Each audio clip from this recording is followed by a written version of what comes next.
Good afternoon and welcome to the 2020 International Leadership Conference.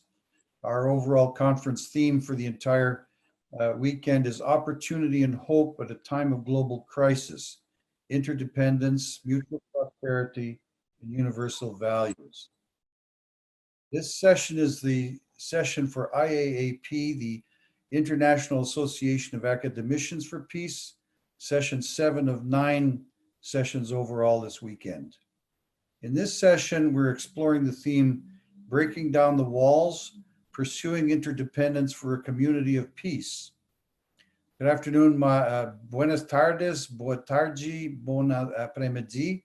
My name is Robert Duffy and I'll be your moderator for this session. If you need translation, please go to the bottom of your screen and find the interpretation symbol. We have English, Spanish, Portuguese, and French for this session. Also, if you have any questions for the panelists, please type them into the chat box. We'll get to your questions at the end of the presentations. Please check the chat box for more details of the speakers' bios when they begin to speak. Because all the speakers have so many accomplishments, if I introduce each one, there'll be no time for their presentations. So I think we'll go straight to the presenters. And before we begin with our main speakers for the afternoon, we have the pleasure of having the international coordinator of IAAP with us to give his greetings. In addition to his role with IAAP, Dr. Jin serves as president of the Unification Thought Institute International, as well as chairman of the Hyojung Academic Foundation in Korea. Please, Dr. Jin, you have the floor, sir. Thank you, Chairman. I'm very pleased and honored to be here to speak welcoming address.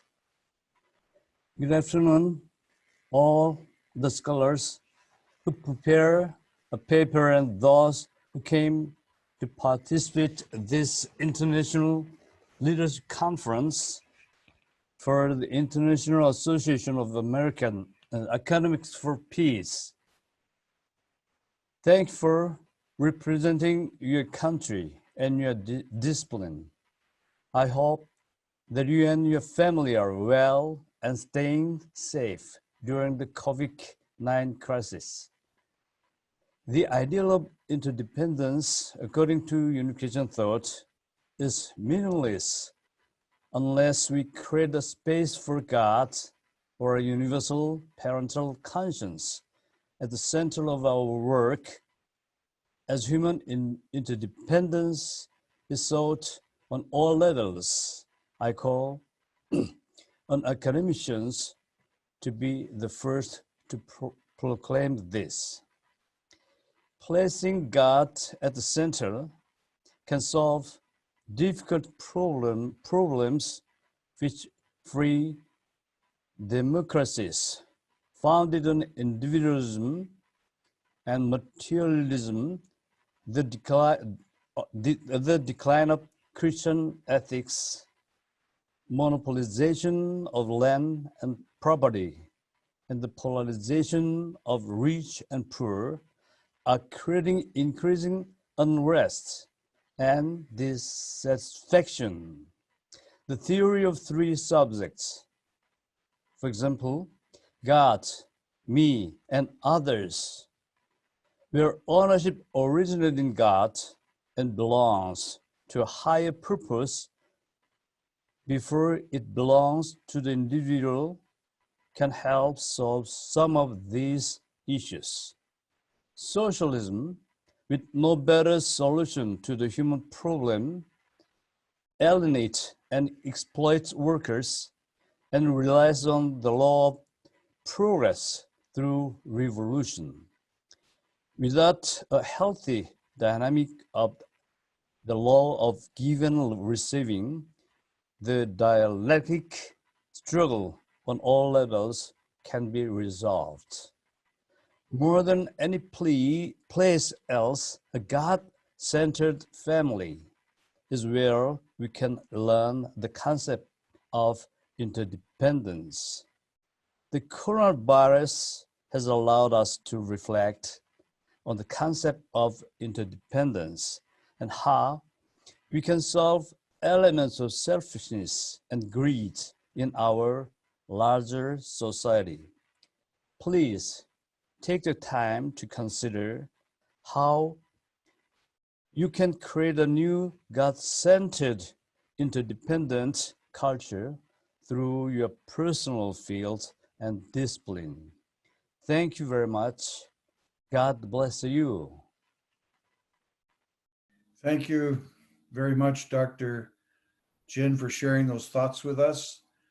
We'll now start in Peru, South America, with Dr. Elmer Evangelista, who is president of the Association of Former Senators and Deputies of Peru. He will speak in Spanish. So Dr. Evangelista, you have the floor, please. Buenas tardes, distinguidas personas. Good afternoon, distinguished leaders and special guests of the Universal Peace Federation. I want to express my deep gratitude to the founders of UPF, Reverend Dr.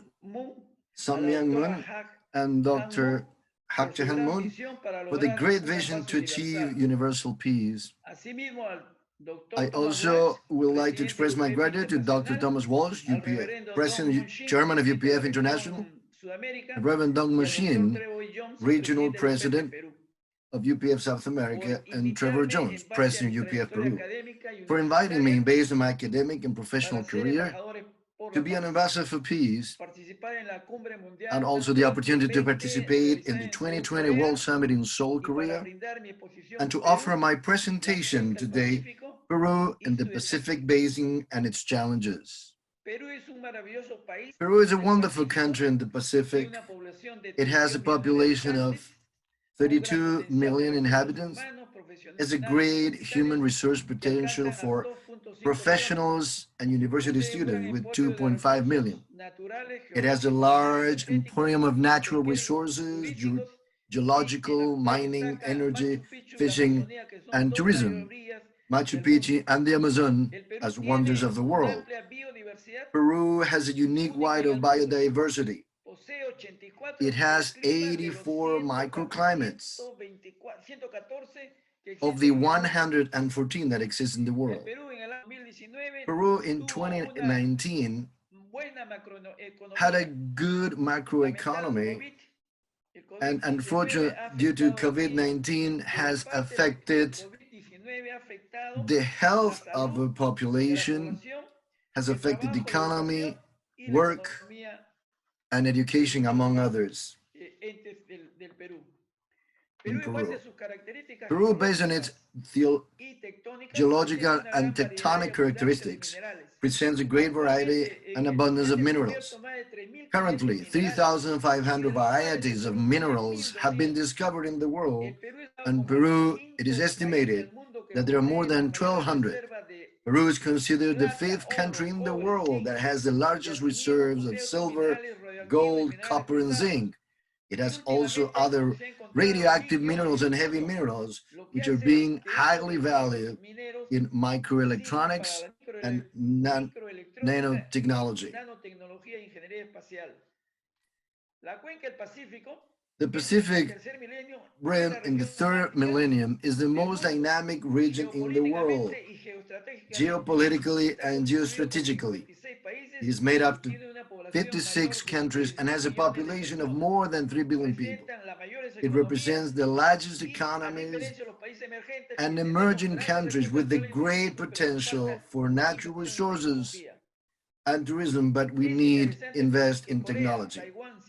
Korea, Taiwan, Singapore, Hong Kong, Indonesia, Malaysia, and Thailand, they are small in territory, but have a large population, have a few natural resources, many natural disasters, and they have suffered internal wars. However, based on their great education and culture and scientific and technological development, today they're great powers that export knowledge, investment, technology, and quality to the world. Today, they're more the Pacific Ocean occupies 35% of the surface of the planet Earth. It is twice larger than the Atlantic Ocean and 3 times the size of the Indian Ocean. The Pacific, geologically and technologically, represents the fire belt, which is the 80% volcanic, and the coast of Peru and the Sea of Grau is 3,100 kilometers long, and it's 200 miles. There is a wealth of hydrobiology unique in the world. It has a wide variety of species, and they will increase more when investigating the biomining energy wealth. First, in fishery, we have China, and then we are fifth. The challenges. Peru requires quality education and health, technology, innovation investments, infrastructure, increase jobs, protect the environment and climate change. We're asking the government, the Congress, and private companies to promote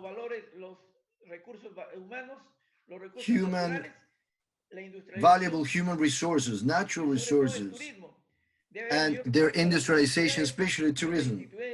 Universities and other scientific technological institutions should give a larger budget and economic and technological support the forgotten peoples of the country so that in the near future, they will be leaders in the Pacific.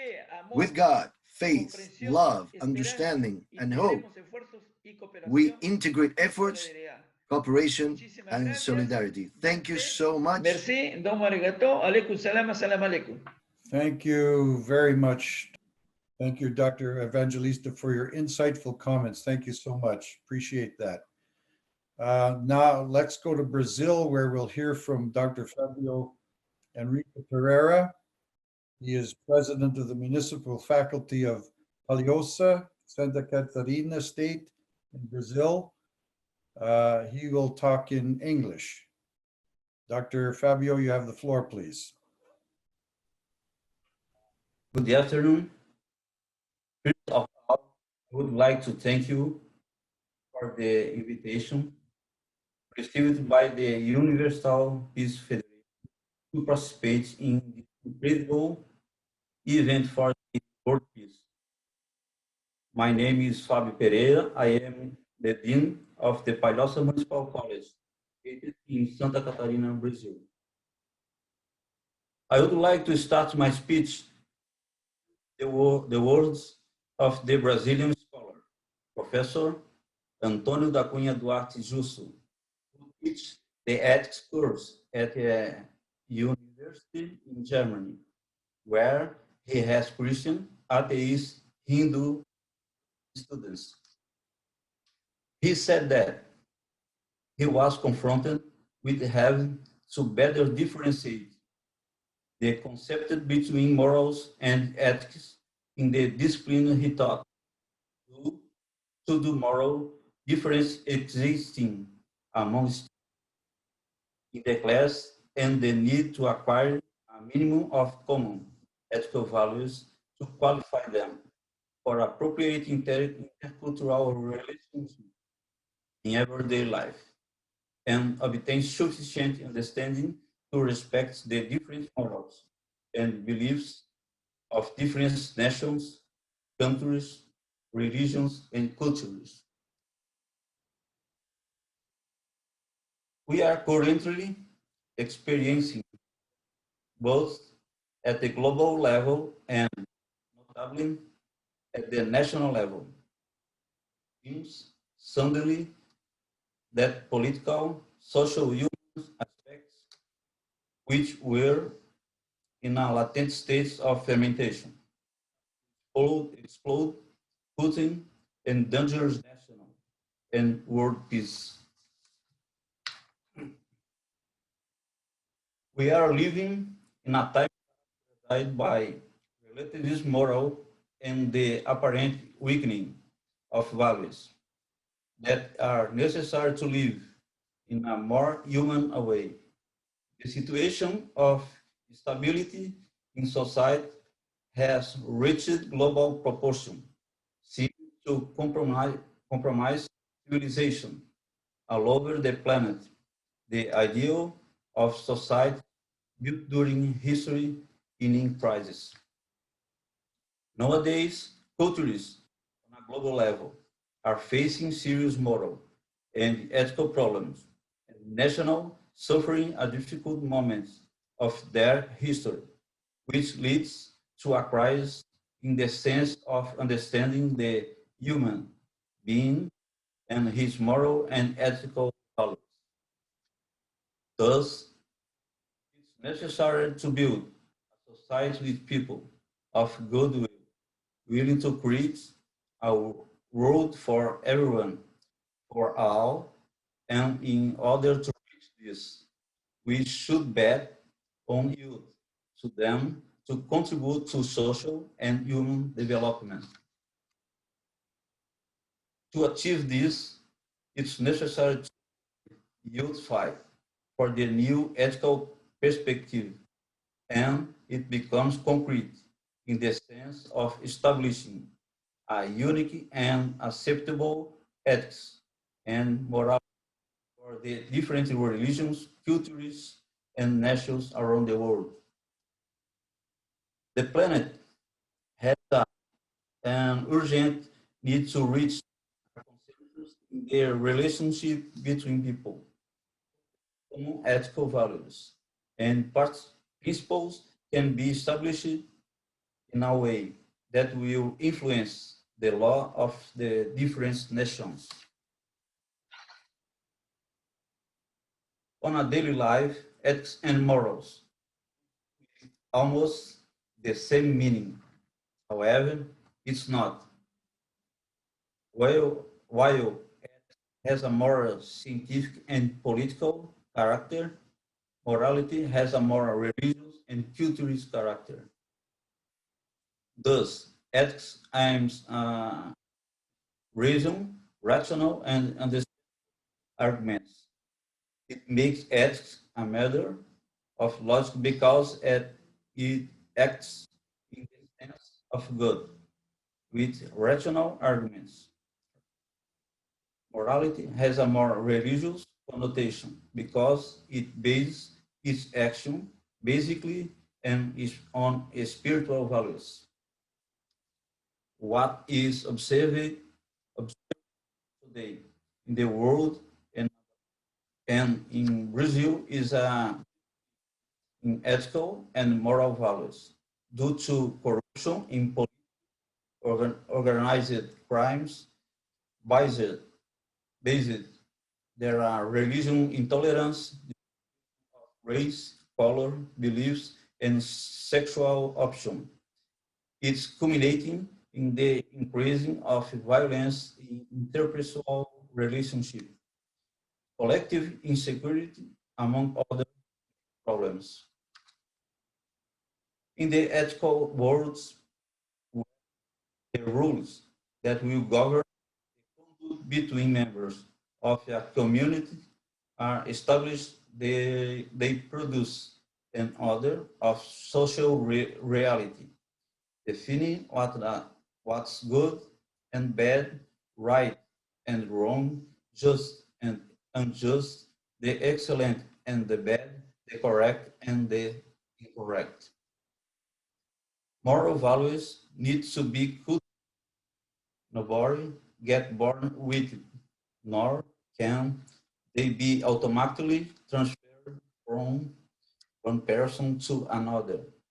It needs to be developed since childhood. At the individual level, moral development is not cumulative. For every child that comes into the world, the process needs to be restarted. It has its own system of values, which are part of its and this guide its relation with and with society. The family is where normally they acquire his first values, but the family is also in crisis, which is corrected, for example, in the of divorce, emergence of other unions. However, we should ask, are new problems or just the explicit disclosure of problems that already existed. In all these confusing and frightening contests, the role of education and school has a great importance as it reflects in this doctrine, the social transformation in the teaching that is transmits guidelines that will help parents to become aware of new realities and to educate their children in ethics and essential values for a happy and participative life. It is necessary to plan on this young youth generation the concept that the existing crisis can mean a positive transformation in humanity and in our country as long as each one believes in overcoming the difficulties that arise and that deep down the transformation begins in ourselves first. Let's together practice fraternal charity and universal peace. Thank you. Thank you very much, Dr. Pereira, for your perceptive comments, especially your emphasis on morals and ethics. I wish we could have had your written notes to refer to. I hope we will get them at some point. Our next presenter is from Central America. We have Dr. Ivania Toruño Padilla. Dr. Toruño is rector of the University of Commercial Sciences in Nicaragua. She served as director of the Nicaraguan Institute for Women and was minister of the Ministry of the Family for the government of Nicaragua from 2004 to 2006. She will speak in Spanish. So Dr. Toruño Padilla, you have the floor, please. Muy buenas tardes a todos. Good afternoon to all. Honorable leaders, representatives of the Universal Peace Federation, with gratitude and in the name of the education community of the University of Commercial Sciences, I send you warm greetings, especially Dr. Thomas Walsh, the chairman of UPF International, Dr. Michael Jenkins, president of UPF International, Dr. Charles Young, regional president for Central America and the Caribbean, Dr. Dong Mun-shin, regional president for in South America, and a very, very special way to Mother Moon, Dr. Hak Jae-han Moon. My greatest respect and love and congratulations for continued and seeking peace for all nations and allowing us to be part of this magnificent event. Distinguished members of the International Association of Academics for Peace, it's a great honor to share this space with all of you. To all of you who are present through this connection via Zoom, I appreciate and I thank the invitation for this International Leadership Conference, seeking opportunities, hope in times of global crisis. It's a great joy and it's a great privilege to share some insights about the contributions of higher education to the development of nations. Every process of change creates tremendous expectations, and we should not be scared and make the right decisions and emphasize and redetermine ourselves in front of these challenges and the needs, especially the crisis of today, such as COVID-19 pandemic. Actually, currently, the numbers and the figures are terrible due to the expansion of the pandemic. Yesterday, 28,200,842 people were infected, and the death 917,000, almost 1 million deaths. It's very sad. It's very painful to all of us. This situation is challenging us. We need a response now and for the future. How do we avoid the impact in order to protect life and be able to ensure security of the high risk that we're facing? We're facing life or death. What security are we talking about? We have to control the pandemic. We have to take care of life in itself, the resources in order to protect life. And we need to take actions that can guarantee a protection of life. That's why higher education has been, in principle, a treasure, a heritage, a common good. It has a universal human right for all people. And utilizing the means within each person, each family, community, either through institutions or throughout the government. We need to understand that we have to take care of these factors in order to create programs, to have a positive vision and believe that it's possible, and believe in all the factors that need to come together to help us. We need to believe in ourselves. Human beings are the key factors in order to process the changes in life in every society. We have a great opportunity. We are not alone. Even right now, we are connected because of the advance in science and technology.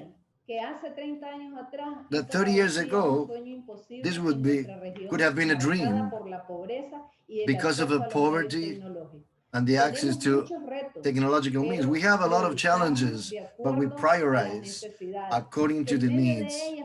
And in the midst of these challenges, we strengthen, we support the vision that by coming together, we can overcome this challenge. We need strong structure at the national level. This pandemic has helped us to reflect in the challenges that we need to overcome. Today, we can see and we can orient the future through learning and be able to help the coming generations so they can understand where we are living in, understand the present and where we're going in the future. Higher education is a mediator, transmits technology and knowledge, and bring about the tools for the young people to achieve their goals. Whether it's in high school, undergraduate, or graduate education, it's a key contribution toward peace. There's something new to teach. There's something new to learn. Since the 90s, we have learned how to face the challenge of natural disasters, how to help combat natural disasters by coming together as human beings. We are all responsible to give a hand. This is a challenge for the higher education and all the subsystems in the educational system to restore, control, and stop the failure that is affect human beings affecting the ecosystem. Those who are graduates, they just graduated in August in my university, they determined themselves even before in March when the organization, International Organization of Health, established the pandemic was clear. They determined themselves to overcome. The academy motivates innovation, creativity, inter-exchange, interaction, and teaches how to think. In this case, how can we mitigate the risk of this current pandemic that affects even human development? The university called UCC, we were able to move the teaching in class to the online classes. And we had to take this decision. And now all universities need to move fast. University needs to understand the risk that happen due not only to natural disasters, but also disasters produced by human beings. We must emphasize ethical practice and universal values for the well-being of all human beings in any country in the world. These values, they are born in the family, and they contribute for people on all institutions and all nations be able to face all the challenges. The answer is in ourselves. That's why the academia plays a key role. That starts with the reflection, the analysis, and the actions according to the context where we need alliances and solidarity in each sector of society. Higher education has and responds to continue with this process of supporting for a better future. The action from the academia helps to understand new ways, learn new ways to expand knowledge. Universities, as mothers and teachers, have an incredible human resource to help transformation. And higher education is considered a treasure that we all have in all societies. It's ours. It's a common good. It's a human right for all people.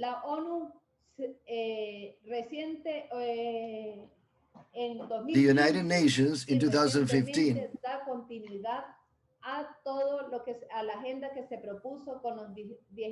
established the 17 goals for sustainable development with a new action 2015 and 2030. And its fourth goal stated as to guarantee an inclusive and equitable quality education and promote learning opportunities for all.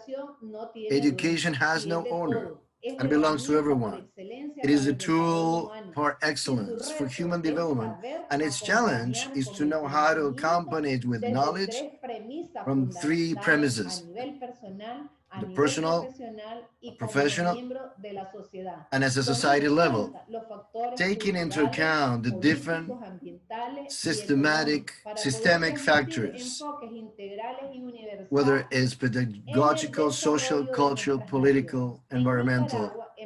In Nicaragua, we experienced two unexpected situations: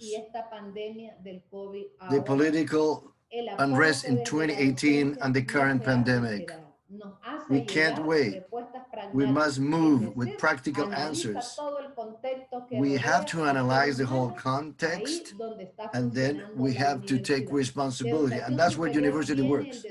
Higher education has the challenge of providing the tools of knowledge that human being needs to awaken that potential that carries with itself the vision of life, vision of the world, to achieve personal and professional performance. And as a members of that society, it entails to obtain prosperity in all the dimensions of the development of nations and the global world. The construction of processes or the reconstructing is not easy because it disrupts foundations seen from the own culture, which generates resistance, and that these processes were effective before and that today they are no longer before in the history of the development. That's why we must appreciate. The problem generated with the pandemic forced us to reflect and rethink the processes being implemented from our home, like teleworking, and realize that we need to find new ways to do science, new ways to do with less bureaucracy, with Higher education is a treasure, is a common good. It doesn't have an owner, but belongs to all of us. It's a human right. In order to grow, in order to develop, to reach levels of knowledge that allows people to achieve their goals. That's why it is considered the key tool, determining factor to build human development, where human beings are the center to truly achieve human development. The teachers are the ones who pass on the knowledge, the capacity to inspire the students from the interaction, stimulating the commitment for them to be professionals, to serve others, to serve the family, and the development of all society, where we clearly see the capacity to be able to manage through the tools that they receive and what they learn in school, to the higher education, with this unique knowledge, help them to develop critical thinking and be able to overcome any fears facing due to the current pandemic. We must, as teachers, accompany them, walk with them, support them, both the teachers and the students working together and face all these challenges. It is incredible when the student really takes ownership of the content that includes observation, participation, study, with an opportunity for reflection, learning together, participating, having them participating in the knowledge process. And the feedback is key.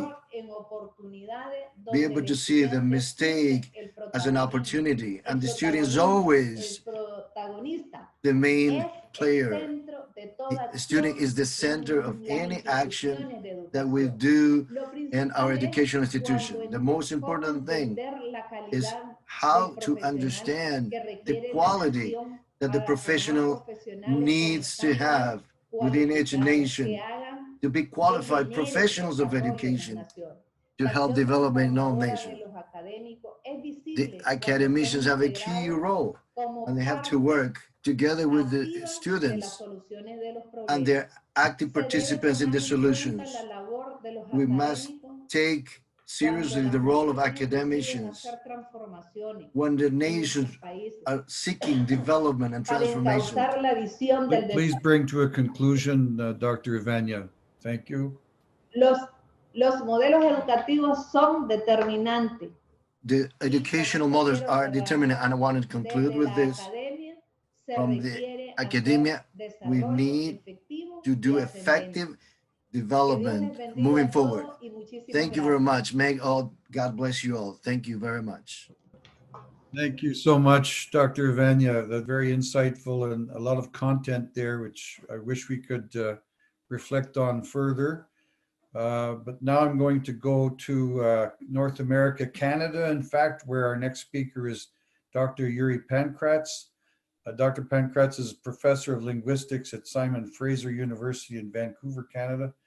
He's author of more than 80 publications, including 4 books and textbooks. Dr. Pankrats, you have the floor, please. Thank you so much. So first of all, I want to say many thanks to the distinguished group of presenters today. I've been ambassador for peace already for more than 15 years, I think. And I know about the involvement of UPF in so many actions and so many conferences securing peace all over the world. Now, today we are talking about the pursuing interdependence for a community for peace. And the question is how to break down the walls within the community if it is divided by conflict, that it has different opinions, sometimes opposite views on some cardinal events happening in the country. Well, is it possible to find a resolution of such conflict peacefully in all possible situations? And even if the authoritarian regime, well, has been reigning in the country for more than 26 years. Now I am talking about Belarus today.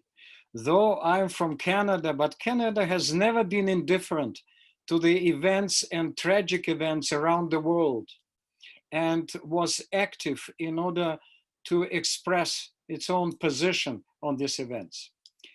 After August 9th, the day of the presidential election in Belarus, and I hope that you heard about this, the majority of citizens of the country were absolutely shocked by the announced outcome. They discovered that practically their voices were essentially stolen again, and not the first time, in favor of the authoritarian president, Alexandre Lukashenko, who has been in power in Belarus from 1994. It means already 26 years. He amended the constitution in order to get the power for so many years. We all know that war is less appealing option than peace, and that interdependence can be peace inducing. But peace without doubt enriches our community. We know this, embracing diversity, although in order to establish peace and peaceful resolution in any conflict situation, there should be fairness. This is what's lacking in Belarus this time. But what to do if elections were neither free nor fair? If the votes have been rigged and the results of the election were definitely subject of falsification? Some opposition candidates were arrested even days before the election, and were not even unable to be registered as official candidates. It has been noted by more and more researchers that despite the common perception that the world is more violent now than in recent history, much evidence points rather a decline in both individual and social violence today.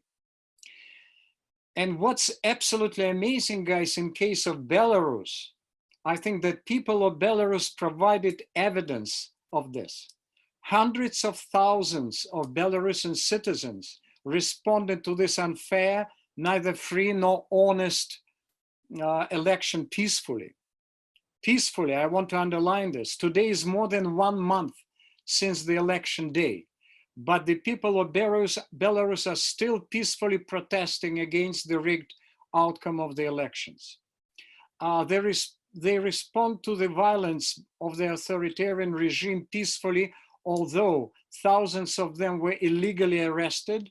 Now, guys, we are talking about now 6,000–7,000 people altogether. Tortured, their human rights disrespected by the law enforcement officers and special forces called OMON. Well, this is the OMON military guerrillas, and don't forget, it's in the heart of Europe, happening today, not even yesterday, but today in the 21st century. These guerrillas cover their faces with balaclava masks, not the masks against the virus, but balaclava masks to increase the feeling of fear and dread in people. What's amazing in Belarus is that hundreds of thousands of protesters, whether in the capital of Belarus, of Minsk, or other cities and small towns, have not damaged any property, never broken even one window or looted. You know, it's happening, unfortunately, in the United States today. After the protests, the demonstrators removed garbage from the streets and clean up after themselves. They love their cities and towns and take pride of it. There have never been any cases of clashes with supporters of Lukashenko who turn up in very, very small numbers and are normally employed directly or indirectly by the government. the Belarusian citizens continue to be tolerant to different opinions and views, and no aggressive actions were on behalf of the Belarusian people. So now you understand what's really happening in Belarus today.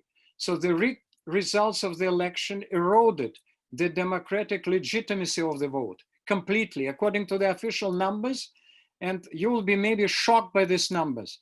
80.1% support Lukashenko, and only 10.3% supported Svetlana Tikhanovskaya, the opposition leader. Though now we know it's completely the opposite, thanks to huge involvement of many people who were volunteering in the election stations. Coordination Council created by the opposition to facilitate talks with Lukashenko about the transition of power failed because while the lack of any cooperation from the authoritarian regime. Now, Putin supports Lukashenko, and though he knows what's happening in the country, but his support is not only like moral support, his support is also in expressing his readiness to provide military support to this regime if it is, as he said, not under control. Under control of whom? Of Lukashenko or the people. But Russia's academic and scientific community signed a special appeal 2 days ago, supporting the desire of the majority of Belarusian people for democratic changes in the country and respect, and I underline this, respect of their votes and their human rights. More than 100 school teachers who were volunteers at the polling station in Minsk on the election day admitted officially that they were forced to change the voting outcomes in favor of Lukashenko. Well, you know how it is easy to force even teachers to do it. Well, if they know that they will lose the job tomorrow if they don't do it. Lukashenko gave orders to law enforcement forces either to arrest members of the Coordination Council or to expel them from Belarus. For the time being, out of 7 members of the presidium of this council, all 6 either arrested or expelled from the country, either to Lithuania or to Ukraine or to Poland. Only 1 member somehow survived in Belarus, while she is the Nobel Prize winner in literature, and she is famous around the world, and she is supported by many, ambassadors in Belarus. So this is the only way for her not to be expelled from the country. Okay. Now, on August 10, Canadian Minister of Foreign Affairs, the Honorable François-Philippe Champagne, issued the following statement. Canada is deeply concerned by the actions of Belarusian authority following yesterday's presidential elections, which have reportedly left at least 1 person dead. Today, guys, it's about 10 people dead. Many arrested, and further eroded the democratic legitimacy of the vote. We call on the government of Belarus to exercise restraint and uphold respect for human rights. This is the quote from the special statement by the Minister of Foreign Affairs of Canada.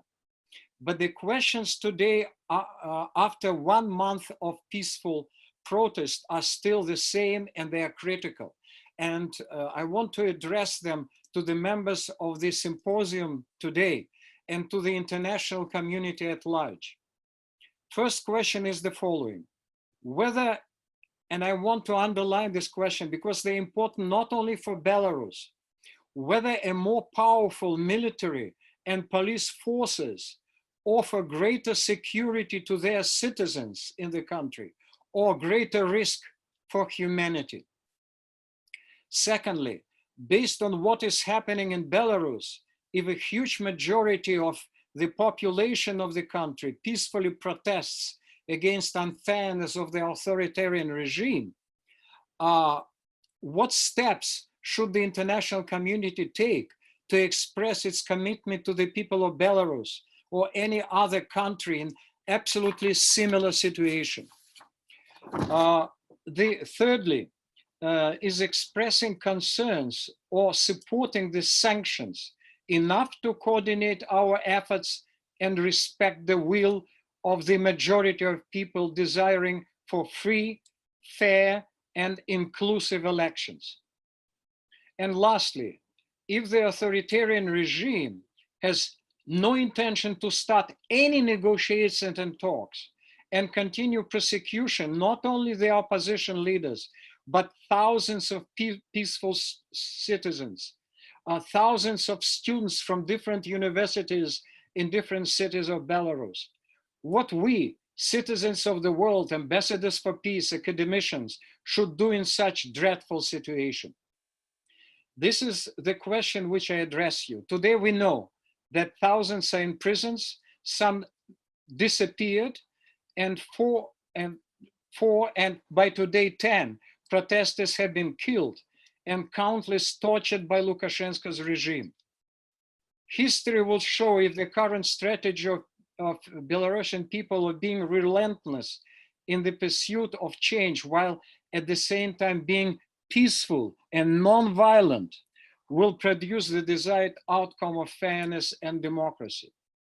But the biggest question is what we, the people of the world, can do in order to stop this absolutely disastrous tragedy happening in the heart of Europe.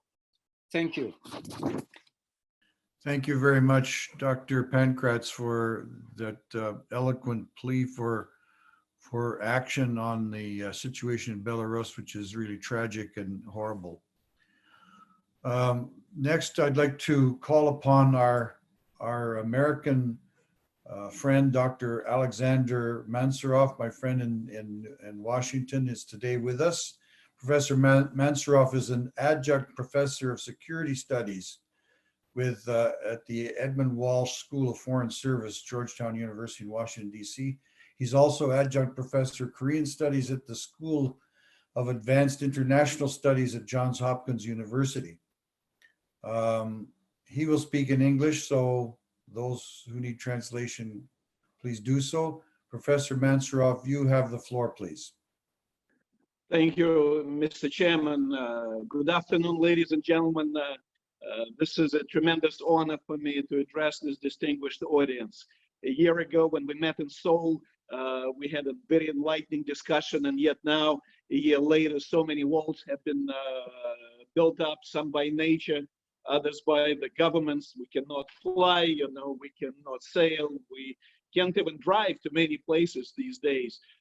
And yet, I'd like to express my profound gratitude to the Universal Peace Federation, to the Washington Times Foundation, to the International Leadership Council for organizing this amazing opportunity for all of us to get together and express our opinions, by the way, which are just opinions, one man's opinions. Real issues, they're very complicated, they're very complex.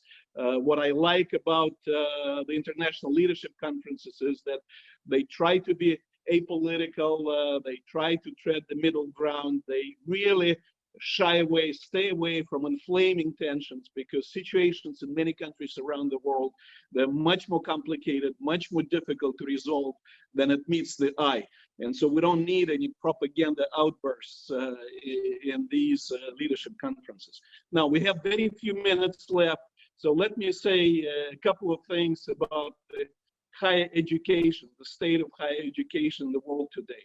The COVID-19 pandemic really has transformed the higher education like no other event in recent memory. In a matter of days, colleges closed campuses and moved classes online, basically altering almost every part of educational experience in the United States and in some other countries as well. As a result of the pandemic and ensuing economic crisis, and we are in the economic crisis mode, colleges around the United States are facing great financial losses. I mean, the enrollment numbers are down dramatically. The research funding is down substantially. The endowment returns are down. And by the way, you know, as a result of those financial losses, the universities have to cut back salaries. They have to really cut back on the faculty stuff, etc. In addition, you know, they have to increase dramatically the unexpected expenses on refurbishing campuses, you know, to deal with the pandemic challenges. And all that is happening, basically is forcing the universities to rethink what they offer academically to the students in the context of lingering disease, which is still killing Americans in great numbers, in the context of political uncertainty, especially as we're approaching the November presidential elections, and public unrest in many streets in the United States. Now, the key question, of course, for all of us as educators is how will the pandemic and deglobalization that's going on, how will they reshape the higher education in this country and around the world? What may the college of the future look like as a result of that dramatic experience? Clearly, we're seeing a movement by the universities towards creating more hybrid campuses, offering both in-person and online learning experiences, both in synchronous and asynchronous manner. And in my opinion, the most responsive and the most adaptive colleges, they will invest heavily in supporting the inclusive and equitable online learning experiences, breaking down the walls which separate us. I mean, I teach at 3 different universities these days, 3 courses, and I have students from all over the world who's logging in, signing in different time zones, and that's an unbelievable experience to have.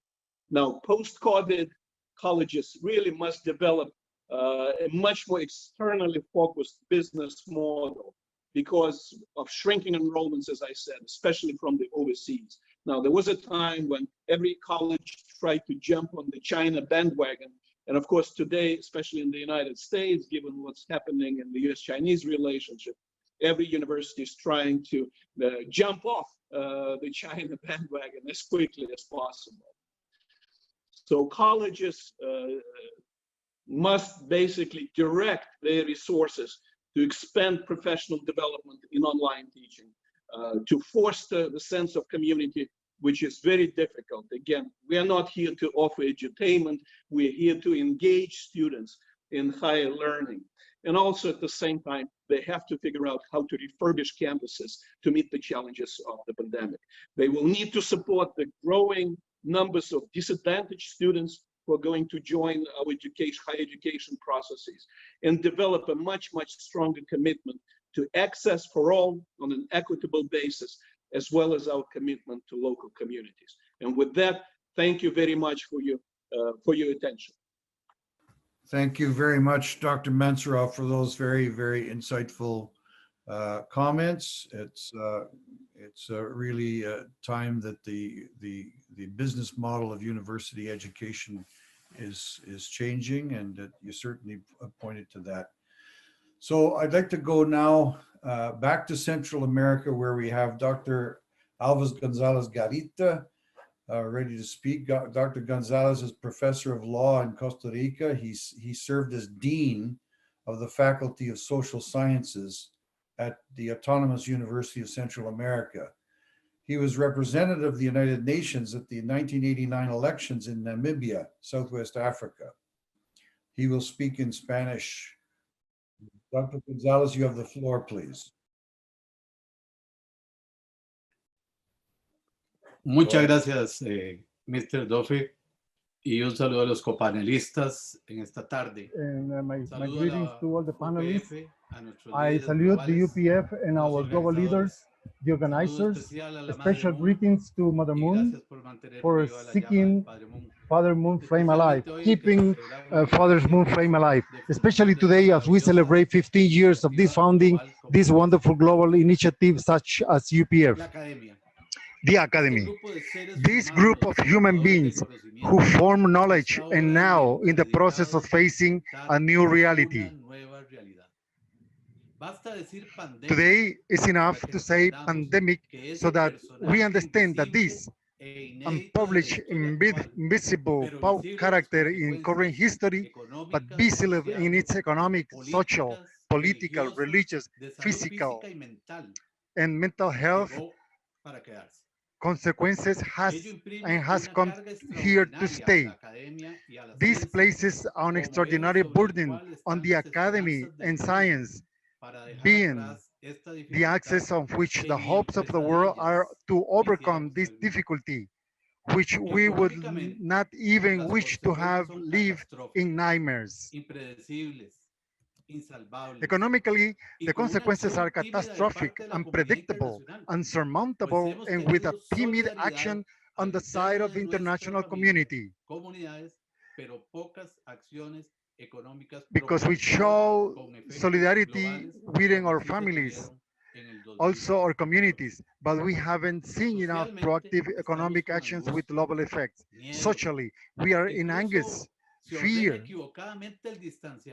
Even if this social distancing is wrongly ordered, when it should be health distancing, we cannot stigmatize the measures by putting it as an action contrary to social relations. If not, it should be considered a health obligation. We have nothing to reproach our equals. Our political leaders are in process of confusion and how to attack this enemy. However, how to save the people from the terrible death and how not to do the same at time they die for anger and even fear, impotence and bewilderment. It will be a hard task to rebuild our governments and our democratic system. Our religious, suffocated, make efforts to maintain inner peace, faith in a better future for all, holding on to religious principles with a faith and hope that all of this will pass and a rebirth will come in which we will embrace each other again in brotherhood. In physical and mental health, the closeness to pain, illness, and even death does not require much explanation. It is painful. We are clear of this enormous blow to our friends and family who are not only burdened by disease and fear, but also by economic difficulty. Puts us in a deplorable state of mind to the point that you can see how this great pandemic is perhaps the biggest hit that our humanity has received from most seriously. The academy and science support the task that only with knowledge, scientific research, and transformation can help us solve what comes within what has been called the new normal. Only with the contribution of academically appropriate research, hand out with ethics and scientific detachment, we could come to a solution, such as the creation of a vaccine, efficient, accessible, common, universal, and obtainable as soon as possible. This will only be achieved with academically trained and ethically committed scientists. We will quickly obtain the appropriate, safe, effective treatment and the procedures to face this disease with solidarity and as we have done in the past. Only with experts academically trained in medical knowledge, we will be able to have reliable professionals in the front line to care, so that they have all the necessary baggage to solve the needs that the day by day challenges the world in clinics, hospitals, and health centers. But also only with the academy, from the new educational realities, learning processes, ways of transmitting knowledge, taking over new technological tools, with the transformation of the educator as a pedagogical mediator, and not as a central actor of a method that is already impossible to reestablish as it is attending school presentially. It will be possible to get ahead. We have in front of us a new academic history. We pass from the oratory and absolute listening to the writing and physical transmission of knowledge, from the beautiful book to the interactive computer instrument, from the scholarly teacher and owner of the knowledge to the knowledge mediator, from the receiving student to one more actor of research, discussion, and proposal. From the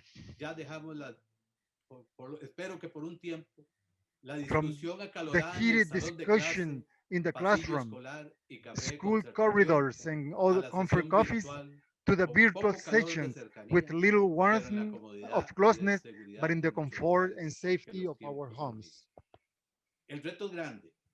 The challenge is great to enchant those who, being in our educational centers, have been little prepared for the challenge of being main actors of knowledge, accepting the distance guidance of the new pedagogical mediator, and on the other hand, achieving the academic guide, fearful for change, requiring innovation, capable to say, I can. I was able to overcome the enemy elements of this new, different global academy. I believe that innovating, reinventing ourselves, delivering a proportional message is possible. A propositional message is possible. We have great academics who have endured multiple situations around the social and political life of our countries, which we all allow us to make the leap, to make that leap. We are going to achieve it. But there is something that is the main obstacle to achieve the task, and this is the technological gap. That this challenge we cannot postpone or delay decisions. There is no time for long programs, for creating low-cost technological systems. It is the moment for the solidarity action of our humanity, not the academicians or people, or the time has come of the internet for all humanity, efficient, effective, supportive. It is the moment of detachment of that second technological equipment, of the smartphone of our previous technology tucked in the last drawer of our desk. Let's get rid of it. It is the time for action in the industry of the distribution of computer communication networks, opening doors to those who now need access to knowledge. We need to see the states and local authorities, the owners of industry, commerce, and leisure, opening its platform at the service of education and academia. Humanity needs, in the most remote places of the planet, access to information, knowledge. We cannot generate a more unequal world than the current one. We must change. That is the true solidarity. That is the way to contribute to the resilience of our fellow human beings. That is the way to tell this enemy that the human being is the bearer of a good news, that we are ready as a great universal family under the protection of the Supreme Being to demonstrate now and always the solidarity and mutual love that we have for each other as brothers and sisters inherited to future generations. Let us take care of us. Thank you so much. Thank you, Dr. Gonzalez, for your considerations. It's interesting points you made on the ethically oriented necessity for ethically oriented research and for equality of opportunity. Thank you so much. I'd like now to turn to Dr. Thomas Sullivan to end our presentations with some closing remarks. Dr. Sullivan is International Co-Coordinator of IAAP, together with Dr. Jin. And Dr. Sullivan is also president of Sunhak UP Graduate University, located near Seoul, Korea. Dr. Sullivan, you have the floor, please. Thank you very much, Robert. Your Excellencies, scholars, friends. It is my pleasure to participate in this IAAP webinar, this session of North, South, Central America, and the Caribbean, together with all of you today. I have learned many things from the insights that you have shared and the righteous passion that you have expressed.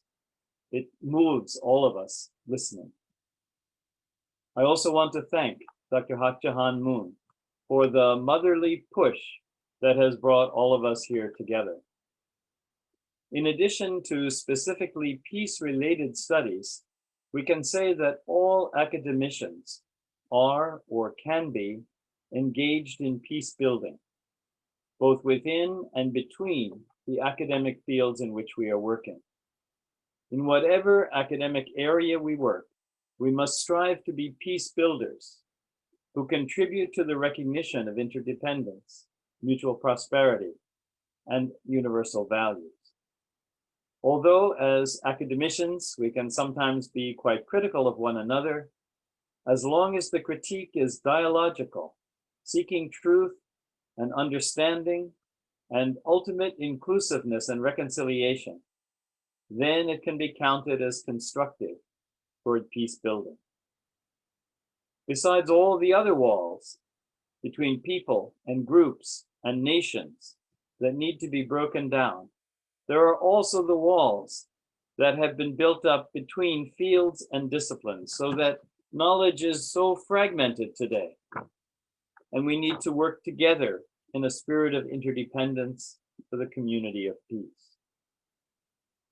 Interdependence is a basic fact of life. And once we begin to look for it, we find it everywhere. In the natural world, in our families, in our societies, between nations.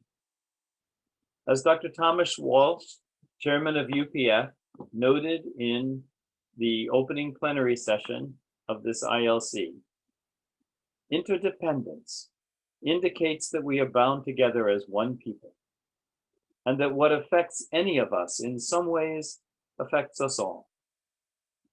Today, we have the challenge and also the opportunity to actively intend that interdependence and to celebrate it, to find our own identity and value in terms of widening circles of interdependence, stretching now worldwide. At the heart of the core concepts of interdependence, mutual prosperity, universal values, is mutuality itself, which we are manifesting today in our common concern. Mutuality is that bond of togetherness which links us not only to one another, but also to the natural world of all beings, and ultimately to that great being, our heavenly parent, in whom we live and move and have our being. Many years ago, actually when I was an undergraduate, so it was a while, the Canadian philosopher Marshall McLuhan suggested that the medium is the message. And we are seeing the truth of his words today. Here we are, gathered, a group of concerned scholars from many countries, speaking many languages, researching in many fields, who are interacting together, mutually striving toward world peace. And how? Using the medium of internet webinar technology.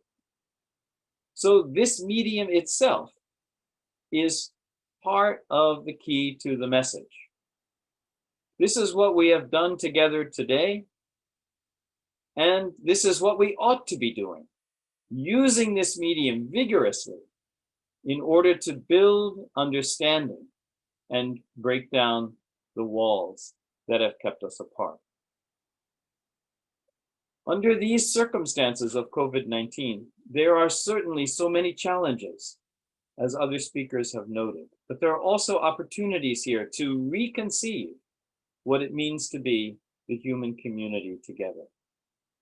In this light, I can see clearly that IAAP has a bright future, and I look forward to our continuing work together for building peace. Thank you so much. Thank you, Dr. Sullivan, for those words of gracious words. And you point to the fragmentation of knowledge and the interdependence, the fact that interdependence is everywhere. And actually that it strikes me the concern for peace unites and ignites in us a passion to go beyond strictly our own disciplines, our own particular fields of interest, to seek truth together, seek peace rather together, collaboratively in an interdependent way, and to help break down walls in the world. So thank you all very, very much. You've been an excellent panel. It's I don't have time for questions. Unfortunately, it's we've gone a quarter of an hour past our limit, and it's been so good to hear from each and every one of you. And hopefully we'll meet together again in another forum sometime soon. So thank you so much. I'd love to get to questions, but I think we can't do it. Thank you so much once again. You've been great, and God bless you, and be well, stay healthy, and see you soon.